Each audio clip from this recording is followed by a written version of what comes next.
அண்ணா சீரியல்ல நாளைக்கு என்ன நடக்க போகுதுன்னு பார்க்கலாம் வாங்க வீடியோக்குள்ள போகலாம். வரல் முடியிருக்கு இன்னும் 10 நாள் தான் இருக்கு. பத்திரமா அத்தையை கூட்டிட்டு போய் கேரளா ஜெயிலில் ஒப்படைக்கணும்னு சொல்றாங்க முத்துப்பாண்டி. அதெல்லாம் நாங்க பார்த்துக்குறோங்கிறாங்க பரணி. சரி நாங்க கிளம்புறோன்னு பரணியும் சண்முகமும் கிளம்பி போயிடுறாங்க. இந்த பக்கமா சவுந்தரபாண்டியும் சனியனும் பார்த்துக்கிட்டே இருக்காங்க. என்ன அது வெளியூர் போலீஸ்காரங்களை கூட்டிட்டு வந்து என்னமோ பேசிட்டு போறாங்கன்னு கேட்குறாங்க சனியன். சனியா இது உனக்கு ஒன்றும் புரியலையா? அவங்க கேரளா போலீஸரு, இங்கே இவன் இன்ஸ்பெக்டர், நடுவில் தான் சூடாமணி. இதில் நம்ம கவனிக்க வேண்டியது என்னன்னா இன்னும் 10 நாளையில சூடாமணி ஜெயிலுக்கு போறா. ஐயா சூடாமணிக்கு கெடுவு முடிஞ்சா போயிட்டானே ஆகணுங்கிறாங்க சனியன். இல்லைலே போகக்கூடாது, போகவே கூடாது, நம்ம போக விடக்கூடாதுங்கிறாங்க. ஐயா நாம் என்ன பண்ண முடியும், நாம தான் உள்ள கிடக்குறோமே. சனியா நம்ம உடம்பு தான் இங்கே இருக்கு, நம்ம கை காலு மூளை அறிவு எல்லாம் வெளியில் இருக்குடா. சூடாமணி ஜெயிலுக்கு போகிறதுக்கு முன்னாடி நம்ம ஏதாவது ஒரு வேலை பண்ணிடணுங்கிறாங்க. என்னையா பண்ணுறது எனக்கு ஒன்றும் புரியலையேங்கிறாங்க சனி. அதுக்கு முன்னாடி நம்ம பாத்திர கடைக்காரனை பார்த்து எல்லா தகவலும் சொல்லணுங்கிறாங்க. ஐயா அங்கே பாருங்க பாறாங்கல் கணக்காக நிற்கிறான் பாருங்க ஒரு போலீஸ், அவன் நம்ம ஆளுங்க ஐயா. அவங்ககிட்ட சொல்லி பாத்திர கடைக்காரனை வர வச்சிருவாங்கிறாங்க சனியன். சரியா நாள்தனுங்கிறாங்க சுந்தரபாண்டி. சண்முக வீட்டில் எல்லாரும் சாப்பிடலான்னு சுற்றி உட்காடுறாங்க. அப்போ வைகுண்டம் மட்டும் வராமல் அங்கே கொஞ்சம் சோகமாக வந்திருக்காங்க. இதை பார்த்துட்ட சண்முகம், ஏப்பா நீ உனக்கு என்னாச்சு, வாப்பா வந்து சாப்பிடலவான்னு கூப்பிட்றாங்க. இல்லைடா எனக்கு பசி இல்லைங்கிறாங்க. அடா அதுக்குள்ள உனக்கு என்னாச்சு, அதுக்குள்ள என்ன முருங்கை மரம் ஏறிட்டியா, வாப்பா அப்படின்னு கூப்பிடுறாங்க. அம்மா கீது அன்னைக்காட்ட ஏதாவது சொல்லிச்சா, இல்லை நீங்க எல்லாம் யாராவது ஏதாவது சொன்னீங்களாங்கிறாங்க. ஐயோ நாங்களாம் யாருமே வாய் திறக்கலைங்கிறாங்க. வீரா நீ கீது அப்பாவுக்கு சண்டை போட்டியான்னு கேட்குறாங்க. ஏமா அன்னைக்கு உங்ககிட்ட கீது சண்டை போட்டாரா இல்லை நீ தான் உங்ககிட்ட சண்டை போட்டியா, என்னமா நடந்துச்சுன்னு கேட்குறாங்க சண்முகம். அட கேட்டுக்கிட்டே இருக்கிறனால ஆளாளுக்கு மூஞ்சியை தூக்கி வச்சுக்கிட்டு இருந்தா எனக்கு என்ன தெரியும் சொல்லுங்கன்னு கேட்குறாங்க. மாமா என்ன ஃபீலிங்கில் இருக்காங்கன்னு நான் சொல்கிறேன்னு பரணி சொல்ல ஆரம்பிக்கிறாங்க. சூடாமணி வைகுண்டத்தை சாப்பிட கூப்பிட்றாங்க. மாமா என்னாச்சு வாங்க சாப்பிடலாம் வாங்கங்கிறாங்க. கையில் வச்சிருக்கிற பத்திரிக்கையை எடுத்து கொடுக்குறாங்க. சூடாமணி அதை பார்த்துட்டு ரொம்ப சந்தோஷப்படுறாங்க. அடடா இத்தனை நாளாக தானே இதை பார்க்கறக்காக காத்து கிடந்தேங்கிறாங்க சூடாமணி. கல்யாணம் நல்லபடியாக நடத்தா அதுவே எனக்கு போதும். ஆமாம் யாராச்சும் ரத்னா கிட்ட பேசுனீங்களான்னு கேட்குறாங்க சூடாமணி. சூடாமணி அதெல்லாம் சண்முகம் பேசிக்குவான். ஆனால் நீ ஜெயிலேருந்து போலீஸ்காரங்க வந்தாங்களே 10 நாளிலே நீ போகணுமே, அதை நினைக்கும் போது தான் மனசு உருக்குதுங்கிறாங்க. மாமா நம்ம கையில் என்ன இருக்குது, நான் தெரியாதனமா குற்றத்தை ஏற்றுக்கிட்டேன். ஆனால் சட்டத்துக்கு நான் நல்லவன்னு தெரியதில்ல. சட்டம் என்ன சொல்லுதோ அதை நான் செஞ்சு தானே மாமா ஆகணுங்கிறாங்க சூடாமணி. இல்லாட்டா நீ போகாதேங்கிறாங்க. மாமா எனக்கு மட்டும் என்ன போகணும்னு ஆசையா, என்ன வேற வழி இல்லையே, நான் போயிட்டான்னு ஆகணும். சரி உங்களுக்கு இப்போ பசிக்கலைன்னா பொறவு சாப்பிட்டுக்கான்னு அழுதுகிட்டே சூடாமணி உள்ள போயிடுறாங்க. இப்படிதான் 2 பேரும் பேசிக்கிட்டாங்கன்னு பரணி சண்முகத்துக்கிட்ட சொல்லி முடிக்கிறாங்க. அம்மா இப்போ எதுக்கு நீ வருத்தப்பட்டு இருக்கிற, உன் மேலதான் எந்த தப்பும் இல்லைன்னு நாங்கள் அதுக்கு தானே இத்தனை பாடுபட்டு இருக்கிறோம். உன் மேல எந்த தப்பும் இல்லைன்னு நாங்கள் சீக்கிரமா அப்பீல் பண்ணி உன்னை ஜெயிலில் கூட்டிட்டு வந்துருவேமாங்கிறாங்க சண்முகம். இனிமே இங்கே தான் இருக்க போற, வருத்தப்படாதீங்கிறாங்க சண்முகம். டே சண்முகம் அத்தைக்கு மறுபடியும் ஜெயிலுக்கு போறதுக்கு இஷ்டமே இல்லைங்கிறாங்க பரணி. டே அத்தை உங்ககிட்ட ஒரு வாக்கு வாங்கினாங்களே அதை நீ மறந்துட்டியா? அத்தை இங்கே இருக்கும்போதே ரத்னாவுக்கு கல்யாணம் நடக்கணும்னு சொன்னாங்கல்ல. அம்மா அதுக்கான ஏற்பாடெல்லாம் நாங்கள் பண்ணிக்கிட்டு தானே இருக்கோங்கிறாங்க சண்முகம். அண்ணே இந்த பேச்சு விட மாட்டியா, எனக்கு கல்யாணம் வேண்டாம் ஒன்றும் வேண்டாங்கிறாங்க ரத்னா. இனிமே என்னோட கல்யாணத்தை பற்றி பேசாதீங்கன்னு சொல்கிறாங்க ரத்னா. ஏய் ஆரம்பிச்சிட்டியா, இங்கே பாருடி நீ இதை பற்றி எதுவும் பேசாத, கொஞ்சம் அமைதியாக இருங்கிறாங்க பரணி. மாமாவாத்தியும் மனசால் உடஞ்சு போயிருக்காங்க. அவங்க 2 பேரும் சந்தோஷமா இருக்கிறதுக்கு ஏதாவது பண்ணணுமாடாங்கிறாங்க பரணி. அண்ணே அதுக்கு நான் ஒன்று சொல்லுவான்னு வீரா கேட்குறாங்க. என்ன சொல்லுன்னு கேட்குறாங்க சண்முகம். அவரோட பிறந்த நாள் என்னாலுன்னு தெரியாது, ஆனால் அவங்க பிறந்தது தமிழ் மாதம்னு தெரியுமில்ல. அப்பா பிறந்தது குரோதி வருஷம், இப்போ குரோதி வருஷம் தானே. அப்போ அப்பாவுக்கு 60 வருஷம் ஆச்சுங்கிற வீரா. அப்போ அப்படின்னா நீ இது பிறந்த வருஷமா, அப்போ உனக்கு 60 வயசு ஆயிடுச்சான்னு சண்முகம் கேட்குறாங்க. ஆமாம் அது ஒன்று தான் குறைச்சலுங்கிறாங்க வைகுண்டம். அண்ணே அம்மா இங்கே தானே இருக்குது, 2 பேத்துக்கும் சேர்த்து 60ஆம் கல்யாணம் பண்ணி அடிச்சா என்னன்னு கேட்குறாங்க வீரா. அண்ணனே உடனே ஏற்பாடு பண்ணனே, நான் 60ஆம் கல்யாணத்தையெல்லாம் பார்த்ததே இல்லைன்னு சொல்கிறா கனி. எல்லாரும் கொஞ்சம் சும்மா இருக்கீங்களா, சும்மா கண்டதையும் பேசிக்கிட்டுன்னு சொல்லி வைகுண்டம் எல்லாத்தையும் அதட்டுறாங்க. இப்போ இது உனக்காக இல்லை அம்மாவுக்காகன்னு சொல்கிறாங்க சண்முகம். ஊருக்கு முன்னாடி உன் பக்கத்தில் அம்மையை குறை வச்சு 60ஆம் கல்யாணம் பண்ணி வச்சா ஊருக்கு முன்னாடி எவ்வளோ பெருமையா இருக்கு அம்மாவுக்குங்கிறாங்க சண்முகம். வேண்டாம் சண்முகம் எனக்கு இதுல கொஞ்சம் கூட இஷ்டமே இல்லை, வேற ஏதாச்சும் பேசுங்கிறாங்க சூடாமணி. அத்தே உங்களுக்கு ஊருக்கு முன்னாடி உட்கார வச்சு ஒரு நல்ல காரியம் பண்ணினா எவ்வளவு பெருமையா இருக்குங்கிறாங்க. வேண்டாண்டி வீட்டுக்குள்ளேயே ஒருத்தி அழுதுகிட்டு கிடக்குற ரத்னா, பரிசம் போட்டு கல்யாணம் பண்ணாம பாத்துக்கிட்டு வச்சுக்கிட்டு இப்போ ஊருக்கு முன்னாடி இவர் பக்கத்துல மனையில போய் உட்கார்ந்தா நல்லாவா இருக்குன்னு கேட்குறாங்க சூடாமணி. நான் என்ன சொன்னேன், ரத்னா கல்யாணத்தை கண்ணார பார்க்கணும், நான் திரும்பி போறதுக்குள்ளேயே ரத்னா கல்யாணத்தை நல்லபடியா பண்ணி முடிச்சுட்டு அவளை அனுப்பி வச்சுட்டு தான் நான் போகணும்னு சொன்னா இல்லையா. அதையெல்லாம் விட்டுட்டு எங்களுக்கு 60ஆம் கல்யாணம் முக்கியமானு கேட்குறாங்க சூடாமணி. ரத்னா அம்மா ஆசைப்படுறதில்ல, அம்மா ஆசையை நிறைவேற்ற வேண்டாமான்னு கேட்குறாங்க சண்முகம். அதுக்காக அந்த ஆளை மன்னிக்க சொல்றியா?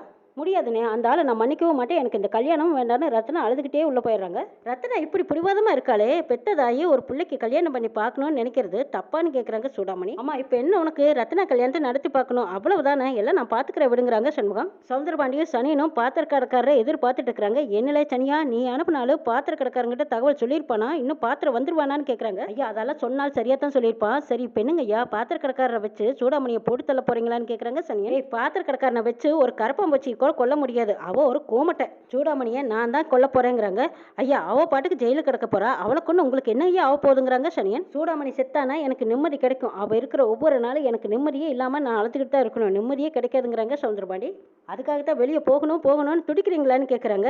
ஐயா அங்கே பாருங்க பாத்திரம் வராருங்கிறாங்க சனியன். எப்போ வர சொன்னேன், எப்போ வந்திருக்காரு பாருங்கிறாங்க. உள்ள வந்துட்டாரு, விடுங்கிறாங்க. பாத்திர கடைக்காரர் வராங்க. மூப்பனார்கிட்ட சொல்றாங்க நான் சம்மந்தியை பார்த்து பேசணுங்கிறாங்க. ஓ அப்படியா, இருங்க இன்ஸ்பெக்டர் கிட்ட நான் அனுமதி வாங்கிட்டு வரேன்னு மூப்பனார் போய் முத்துப்பாண்டி கிட்ட கேட்டுட்டு வராங்க. சார்வால் உங்க அப்பாவை பார்க்கறதுக்கு பாத்திர கடைக்காரர் வந்திருக்காங்க. அவங்கள லாக்கப்ல வச்சு பேசுறதுக்கு விடலாமான்னு அனுமதி கேட்கறாங்க. பேசிட்டு போகட்டு விடையா, ஏதோ பேசிட்டு போறாங்கிறாங்க முத்துப்பாண்டி. பாத்திர கடைக்காரரே சீக்கிரமா பேசிட்டு வந்துடணுங்கிறாங்க. சரின்ட்டு குடுக்குடுன்னு ஓடுறாங்க பாத்திர கடைக்காரரு. சம்மந்தி நீங்க வர சொன்னீங்கன்னு சொல்லித்தான் நான் அவசரமா ஓடி வந்தேன். என்ன சொல்லுங்கன்னு கேட்குறாங்க. ஆமாய்யா ஒரு முக்கியமான விஷயம் அது வந்துன்னு தயங்குறாங்க சவுந்தரபாண்டி. லே சனியா அங்கே நேராக பாரு, அந்த குண்டு போலீஸ் நம்ம பேசுறதையே ஒட்டி கேட்குறான். அதுக்கு நீ என்ன பண்ணுற, நீ வயத்தை கலக்குதுன்னு அலறி அந்த குண்டு போலீஸை கூட்டிகிட்டு போய் வெளியில் போனதுக்கப்புறமா கொஞ்சம் லேட் பண்ணிக்கிட்டே இரு. அதுக்குள்ளேயே நான் பாத்திரக்காரர்கிட்ட பேச வேண்டியதை பேசிட்டு வந்துடுறேங்கிறாங்க சவுந்தரபாண்டி. சனியனும் சவுந்தரபாண்டி சொல்லி கொடுத்த மாதிரியே யோ குண்டு போலீஸ் எனக்கு வயத்தை கலக்குது, சீக்கிரம் வந்து லாக்கப்ப நீக்க உடையான்னு சத்தம் போடுறாங்க. யோ வார இருயா, உனக்கு என்னையா ஆச்சு? அப்பா உங்க ரெண்டு பேர்த்தையும் அடைச்சாங்க, உங்க கூடையே அலைய வேண்டியதா இருக்குதுங்கிறாங்க மூப்பனா. சீக்கிரம் லாக்கப்பையும் நேரம் அடிச்சுட்டு போறாங்கிறாங்க சவுந்தரபாண்டி. வாய வெளியில டாய்லெட்டுக்கு போகணும்னு எடுத்துக்கிட்டு போறாங்க மூப்பனா. லாயர் கிட்ட பேசிட்டு வந்துட்டு உடனே மெயில் கிடைக்கிறது கஷ்டங்கிறாங்க பாத்திரக்காரரு. நான் வெளியில வந்தே ஆகணும், அதுக்கு என்ன விலைங்கிறாங்க. சனியனோட சாட்சி தான் ஸ்ட்ராங்கா இருக்குதுங்கிறாங்க. சனியன் மட்டும் இல்லைன்னா ஈஸியா பெயில் கிடைச்சிருங்கிறாங்க. அதுதான் எனக்கே தெரியுமே. மூப்பனாரு எட்டி பார்க்குறாங்க. இந்த சனியனை கக்கசுல தனியாக விட்டுட்டும் போக முடியாது, தப்பிச்சு போயிடுவான். இவங்க ரெண்டு பேரும் என்ன பேசுறாங்கன்னு ஒண்ணுமே கேட்க மாட்டேங்குதேன்னு மூப்பனாருக்கு சந்தேகமாவே பார்த்துட்டு இருக்காரு. பாத்திரம் அதுக்காக சனியனையா போட்டு தள்ள முடியும்? அவன் எனக்கு நம்பிக்கையான ஆளு, விசுவாசமான ஆளா போச்சு. ஐயா வேணா சனியனை கடத்திட்டா அவன் கோர்ட்டுக்கு வர முடியலன்னா உங்களுக்கு ஈஸியா வெயில் கிடைச்சிருமாங்கிறாங்க. பரவாயில்ல பாத்திரம், உனக்கும் மூளை இருக்கு. ஆமா நம்ம ஊர் ரவுடிங்களை சனியனுக்கும் தெரியும் எனக்கும் தெரியும், எப்படி கடத்துவேன்னு கேட்குறாங்க சவுந்தரபாண்டி. அதுவும் தவிர இதுல நான் தான் சம்மந்தப்பட்டிருக்கேன்னு நானும் தெரிஞ்சுட்டேன்னா அந்த முட்டா பைய ஏடா கூடமா ஏதாவது பண்ணி போடுவாங்க. திருநெல்வேலி பக்கமா வெளி ஆளுகளை கூட்டிட்டு வந்துடலாங்கிறாங்க. அதுவும் சரிதானுங்கிறாங்க சவுந்தரபாண்டி. சரி ஆனா இந்த விஷயம் சனியனுக்கு தெரியாம எல்லா ஏற்பாடும் பண்ணுங்கிறாங்க. நீ இந்த விஷயத்த வெளியில எங்கேயும் சொல்லிடாதீங்கிறாங்க. ஐயோ நான் எப்படி சொல்லுவேன், நான் ஏற்பாடு பண்ணிட்டு உங்களுக்கு தகவல் சொல்லி அனுப்புறேன்னு சொல்லிட்டு பாத்திர கடைக்காரங்கிட்டு போறாங்க. ஸ்டேஷன்ல நடந்த அத்தனை விஷயங்களையும் மூப்பனார் வந்து சண்முகத்துக்கிட்டையும் பரணிக்கிட்டே சொல்லிட்டு இருக்காங்க. இந்த பாத்திர கடைக்காரர் வந்த நேரம் பார்த்து இந்த சனியன் கக்கஸ்க்கு என்ன கூட்டிட்டு போயிட்டான். அவங்க ரெண்டு பேரும் என்ன பேசிக்கிறாங்கன்னு என்னால கேட்க முடியல சார்வாளுங்கிறாங்க. உங்களுக்கு இந்த விவரம் தெரியலையா?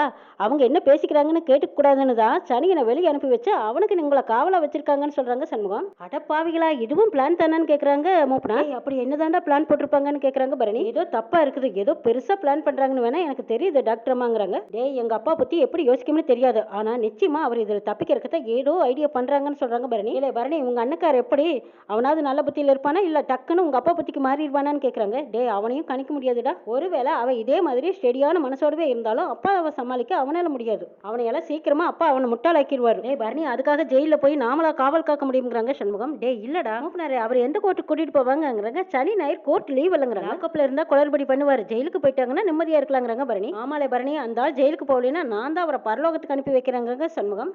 டே சண்முகம் உடனே கோவப்படாத, கோவப்பட்ட ஒரு காரியம் ஆகாது. நானும் உன் கூட வரேன், நம்ம செய்ய வேண்டியதை செய்யலாங்கிறாங்க. ஏ பரணி நீ எதுக்கு, ஐடியா என்னங்கிறத மட்டும் சொல்லு, நான் முடிச்சு கட்டுறேங்கிறாங்க.